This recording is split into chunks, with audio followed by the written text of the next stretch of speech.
ആദ്യത്തെ സ്റ്റോറീൻ്റെ പേര് ആദും കിണറ്റും. ഒരു കർഷകന് വയസ്സായ ഒരു കൈത ഉണ്ടായിരുന്നു. അപ്പോൾ അവൻ പെട്ടെന്ന് ഇങ്ങനെ നടക്കുമ്പോൾ പെട്ടെന്ന് ഒരു കിണറ്റിൽ വീണുപോയി.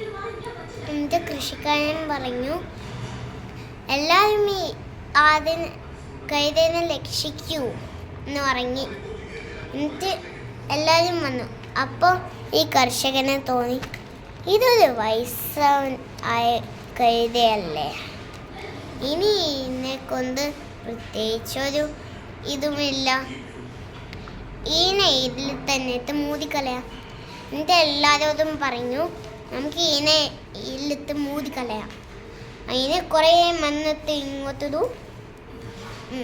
ഇനി നമുക്ക് എല്ലാവർക്കും കൂടി ഈ മണ്ണ് കത്തിച്ച് ഈ കിണറ്റിലേക്ക് ഇടാം. എന്നിട്ട് മണ്ണുകൾ വീഴും തോറും കൈത മാറി ഇവിടെ വീഴുന്ന ഇതൊക്കെ കുറഞ്ഞിട്ട് അതൊരു സ്റ്റെപ്പായി മാറി.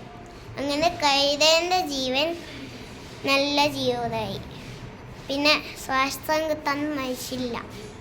അപ്പോൾ ഈ കർഷകൻ വിചാരിച്ചു, സാരമില്ല, എന്തായാലും ഇവനോട് പറഞ്ഞുണ്ടെങ്കിൽ ഒക്കെ ചെയ്യും എന്ന്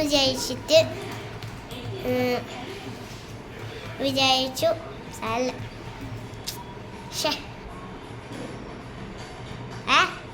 കുഴപ്പമില്ല അങ്ങനെ പറഞ്ഞു. എന്നിട്ട് ഈ കഥയിൽ നിന്ന് എന്ത് മനസ്സിലായി? എനിക്ക് പറയല്ല.